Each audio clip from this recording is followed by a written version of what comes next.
12h30, nous nous sommes quittés ce matin tard avec Lucien Cerise. Nous continuons sur un sujet qui part d'un fait factuel, sourcé par une chaîne de télévision portugaise qui permet de dire, avec un degré de certitude important selon moi, que nous savons maintenant que l'USAID, parmi l'ensemble de ses financements, on rappelle c'est 40 milliards l'USAID, sur ces 40 milliards, il y a au moins 1,5 milliard, 2 milliards à des fins d'influence sur le plan électoral, pour influer sur les résultats, pour protéger soi-disant la démocratie, pour faire la promotion des valeurs LGBT, du woke.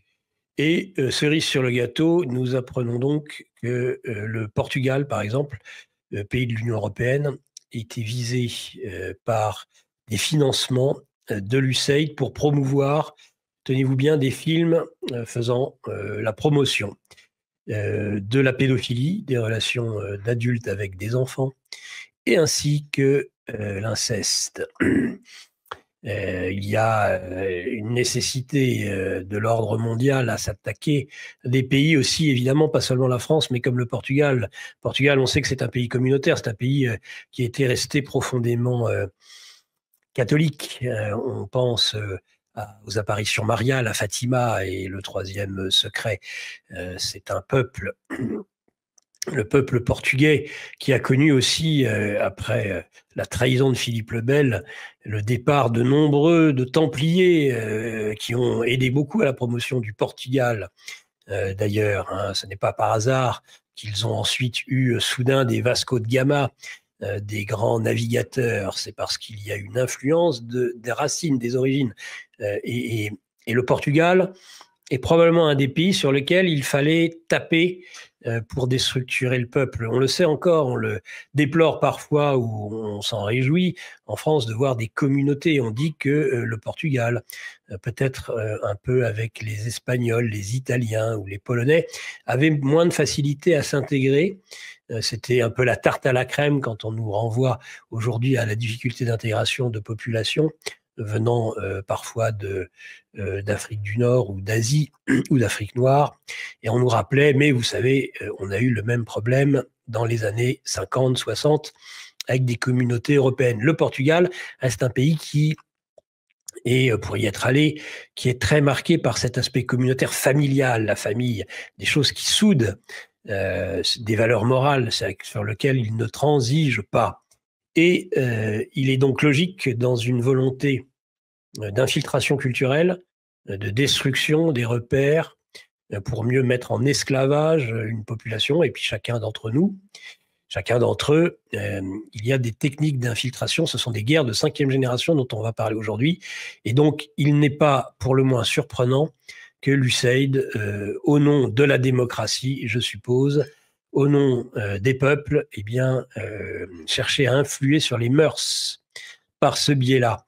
Ce que je veux dire, c'est que on a tendance à imputer, il y a plusieurs, de même qu'il y a plusieurs guerres, plusieurs générations de guerres, il y a plusieurs générations de raisonnement sur le pourquoi. La première, c'est de se dire, mais oui, le pouvoir rend fou, les gens sont détraqués et ensuite développent un certain nombre de conduites qu'ils cherchent à faire partager. Bon, ça c'est ce que l'on se disait au début. Ensuite, on s'est dit, ce sont des idéologues, ils cherchent à essayer d'infiltrer par esprit de prosélytisme les populations et les peuples. Et puis, je pense qu'aujourd'hui, il faut se résoudre au fait que c'est encore plus compliqué ou plus simple que ça.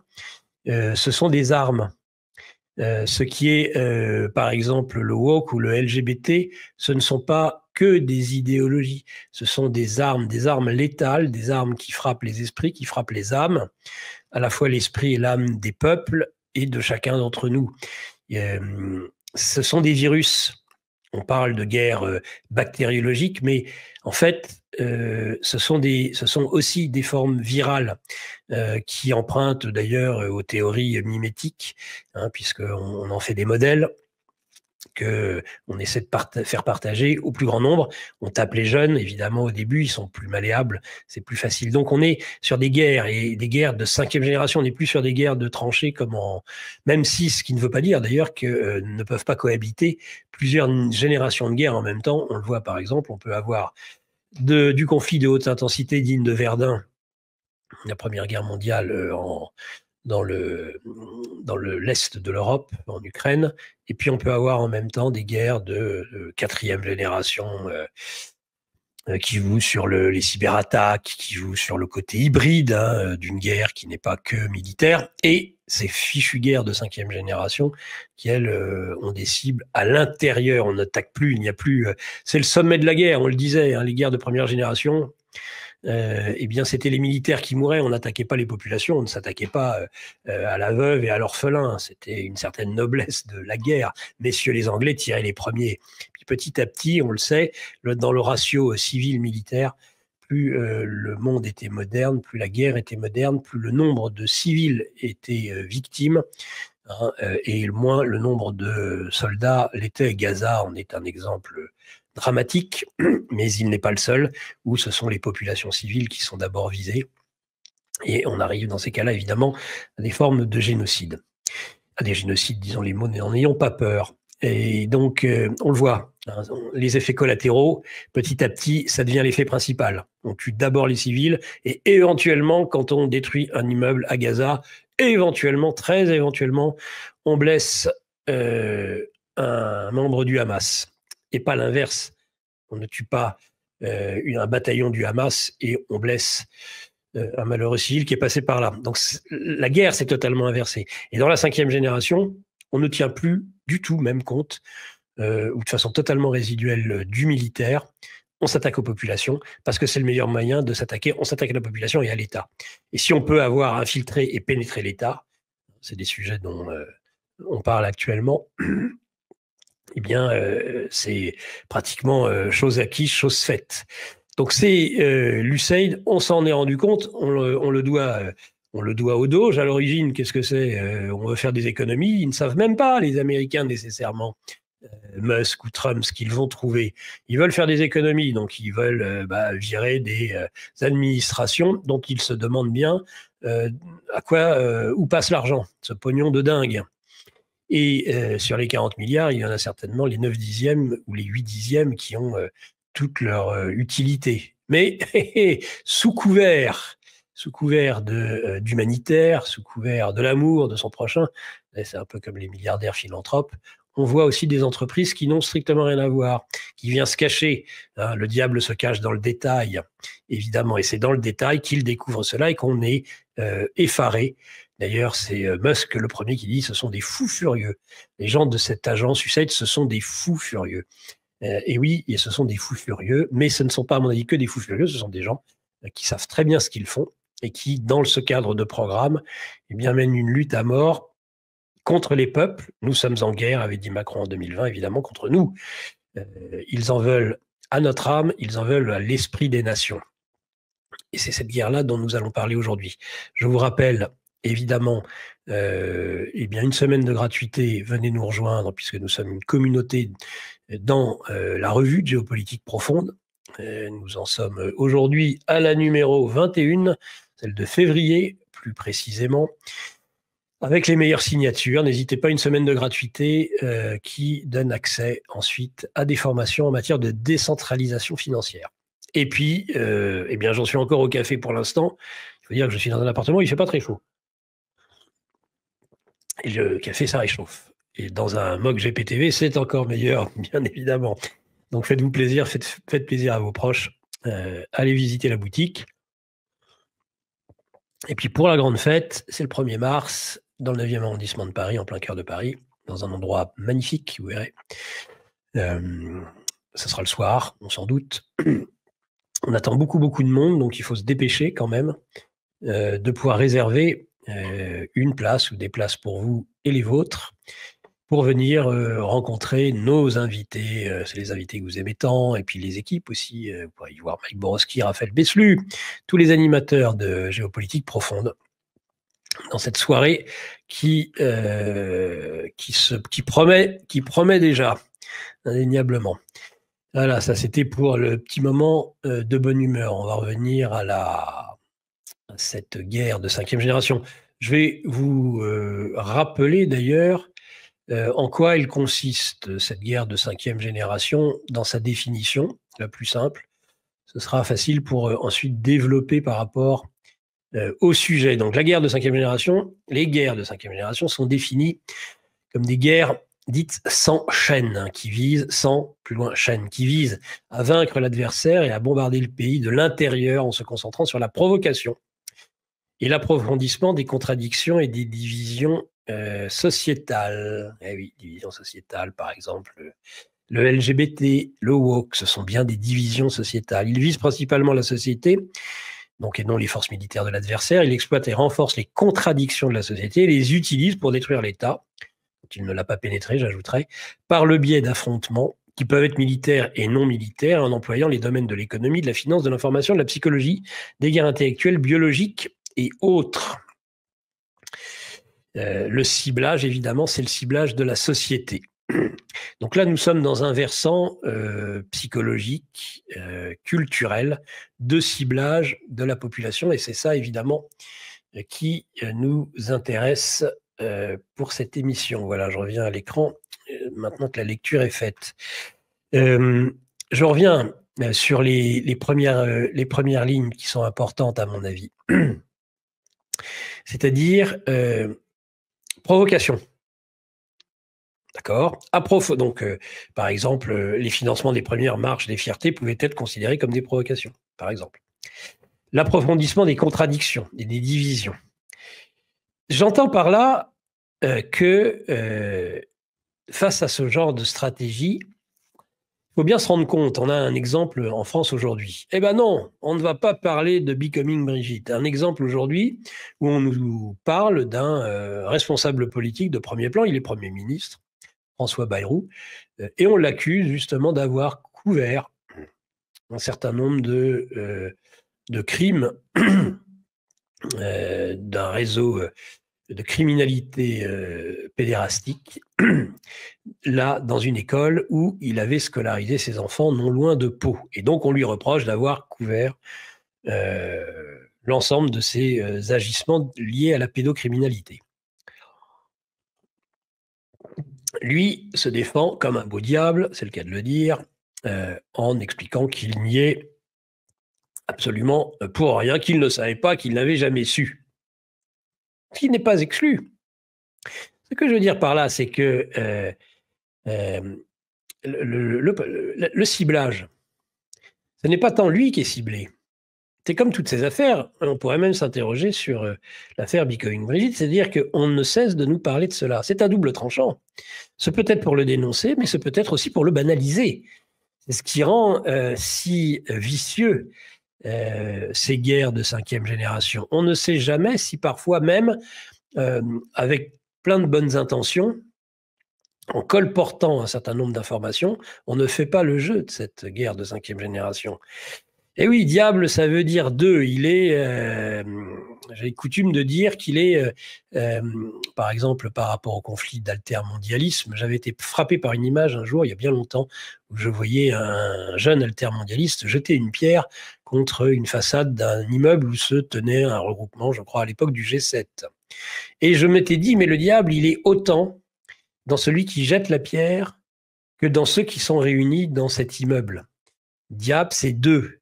Et il faut faire extrêmement attention parce que des fois, on a l'impression d'affronter et de combattre le mal. Hein, et si on n'a pas cette vision, non pas de relativité, il faut jamais relativiser le mal, mais si on n'a pas une position en surplomb par rapport à notre propre action, donc introduire un tiers, une trinité, eh bien, on a vite fait en fait de faire le jeu de ceux que l'on dénonce. L'exemple le plus frappant et le plus aveuglant et le plus terrible est probablement ces hommes qui considèrent, comme Benjamin Netanyahou en Israël, qu'il est le bien et qu'il combat le mal. Quand on a affaire à des gens la question de leur honnêteté intellectuelle n'est même pas intéressante et importante à mes yeux.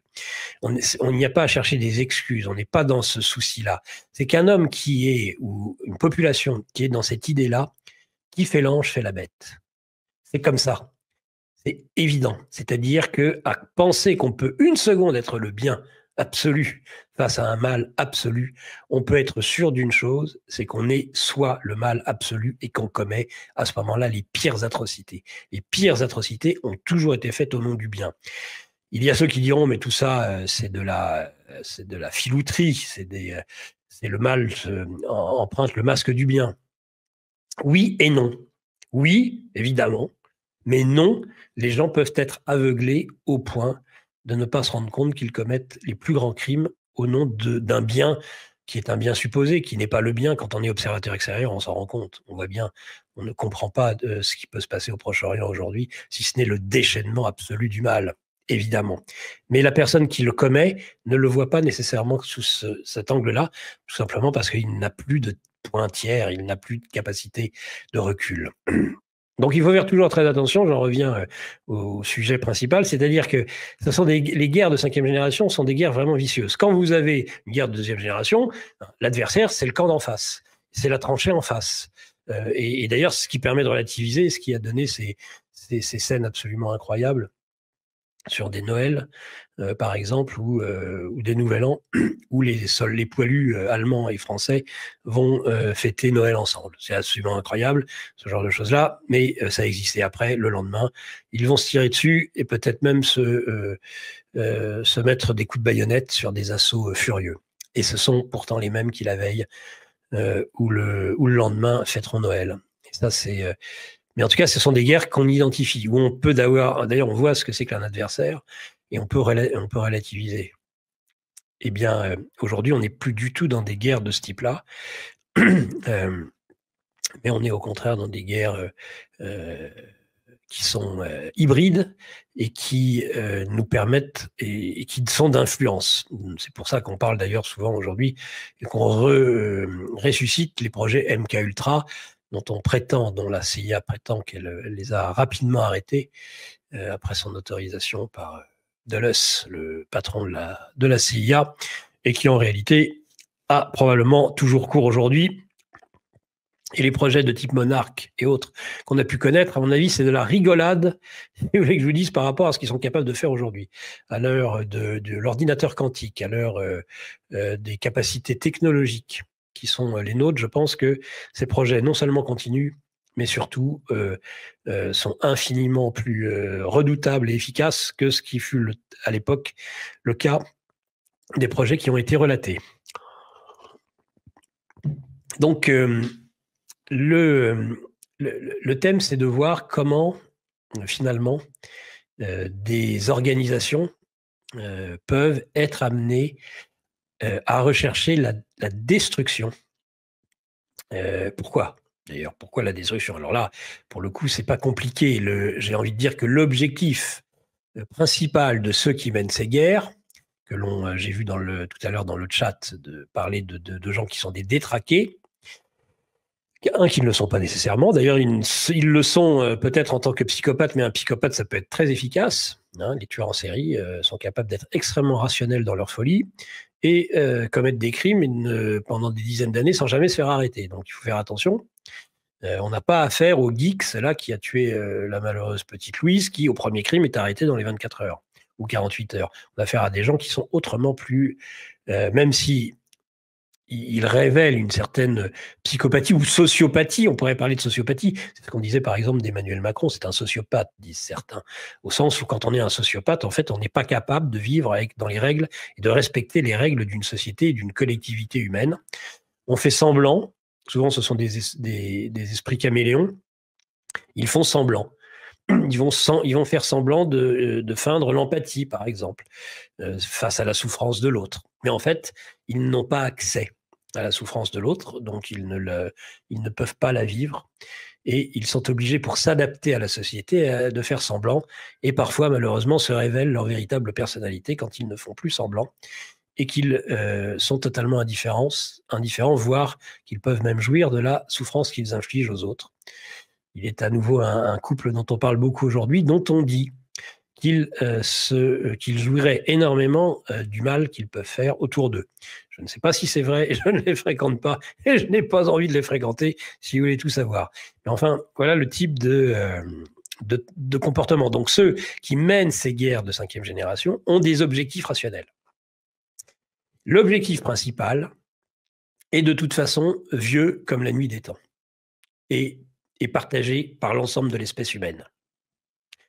C'est pour ça que je ris beaucoup quand je vois qu'on incrimine systématiquement certaines nations, certains peuples, d'être des peuples esclavagistes, parce qu'en réalité, tout homme a en lui cette passion morbide de mettre son prochain en esclavage. Et c'est une tentation immense, contre laquelle il faut lutter, contre lesquelles les peuples civilisés, on entre dans la civilisation quand on renonce évidemment à ce genre de procédé. Et ce sont des grands moments de civilisation que de renoncer par exemple à l'esclavage. Attention, qu'on ne me fasse pas dire ce que je n'ai pas dit, je ne fais en aucun cas une apologie de l'esclavage. Je dis seulement que c'est le propre de l'homme face à son prochain d'essayer de capter son énergie pour s'en nourrir. Non. Après, ça peut faire référence à des accents bibliques, à la Genèse, puisque finalement c'est à cela qu'est condamné le serpent. Quand on lui dit tu ramperas et tu mangeras la poussière de la terre, la poussière c'est une poussière d'énergie. Évidemment, c'est cette énergie dont nous avons besoin, c'est peut-être le sang de la terre, c'est pour ça que nous exploitons tout ce que nous pouvons exploiter. L'homme est à la recherche systématique d'énergie et la première chose qui lui tombe sous la main à l'origine, évidemment, la civilisation, c'est aussi la civilisation technologique, c'est qu'on peut s'en passer, c'est de mettre en esclavage son prochain. Donc, c'est la mise en esclavage. Comment, donc, dans ces guerres de 5e génération, cherche-t-on à mettre des peuples en esclavage, en asservissement? Nous en sommes un exemple, d'ailleurs, de peuples en esclavage aujourd'hui, comme la plupart, comme tous les pays de l'Union européenne. On en a parlé, on en reparle souvent avec nos géopolitologues. Eh bien, il faut réussir cette opération. Et par les guerres, alors par les guerres de première génération ou de deuxième génération, par les guerres de première génération, c'est comme les Sabins et les Sabines. Vous avez besoin d'énergie féminine, par exemple, entre les troupes de Romulus et les Sabins. Eh bien, il suffit de tuer son adversaire, prendre les femmes et faire donc une traite des blanches, par exemple. Ça, c'est un moyen de mise en esclavage des plus basiques, des plus classiques. On attaque son adversaire, et ensuite on le pille. Tout est bon à piller dans ces cas-là. Ça, ce sont des faits des guerres traditionnelles. Dans les guerres de 5e génération, ça reste des guerres, donc ça reste le même objectif de mise en esclavage. Mais on y arrive par des procédés différents. Et c'est là que c'est intéressant de voir que finalement, ce sont des attaques qui sont protéiformes, les guerres de 5e génération. La guerre de première génération, on te tue. Pas compliqué, on tue son ennemi, on prend sa femme, ses enfants, voilà. Et c'est réglé, et c'est bien, et c'est richesse, on s'accapare tout. Mais quelque part, on tue le corps, on ne tue pas les esprits, on ne tue pas l'âme, on ne tue pas le cœur. Pareil, même pour des guerres aussi effroyables soient-elles que les guerres telles que de 2e génération, liées au traité de Westphalie, enfin à l'organisation du monde en État-nation.